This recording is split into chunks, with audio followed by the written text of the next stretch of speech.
You know, this is not particularly exciting, but really what we need is just people contacting their legislators. I mean, you know, having rallies and marches, that's exciting, but what really impacts the legislators is hearing directly from their constituents. I just finished grad school 2 years ago, and I did my thesis on the effort in New Jersey to repeal the death penalty. They did not have a single large rally. What they did was they made sure that people were in the Capitol all the time talking to their legislators about that issue. So it's the same thing here.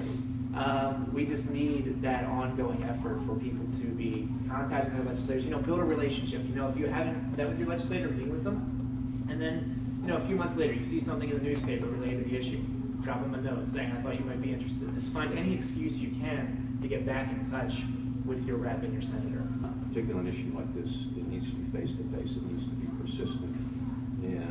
And tell your personal story. Right? Yeah, that's what's so compelling for legislators. We actually saw in the hate crimes bill, Senator Rhodes, who was absolutely a no vote on that hate crimes legislation, we brought a person who was transgender into his office. She was shaking with fear. She had never come out to anyone before, let alone a legislator. And her story was so compelling that he not only turned around and voted for the bill, but they kept in correspondence until he died.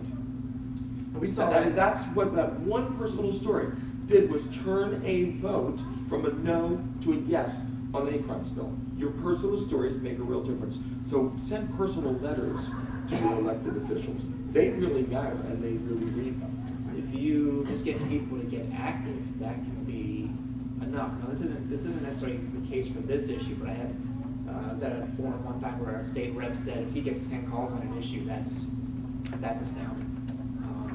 Now, this issue, we know that there's been a lot more communication, but this is something I've noticed where you don't even necessarily have to get 50% plus one in the public, although we do have more than that.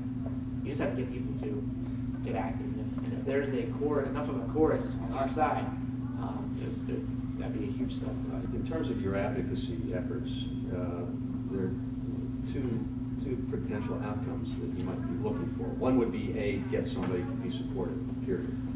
But even those who might be antsy about it and may not feel comfortable voting for it, I think it's important then to maybe go back to a different goal, which would be, hey, if you have an amendment, withdraw your amendment. Don't support any amendments to the bill. Let the bill run and run cleanly.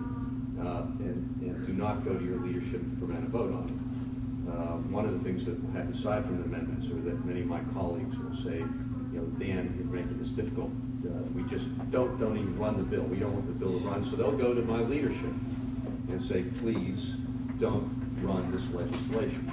So, you know, as a fallback position to a member who may not feel that they can support the bill, A, get them to remove amendments, not support amendments, and ask them not to be a hurdle in terms of getting the floor vote on the bill.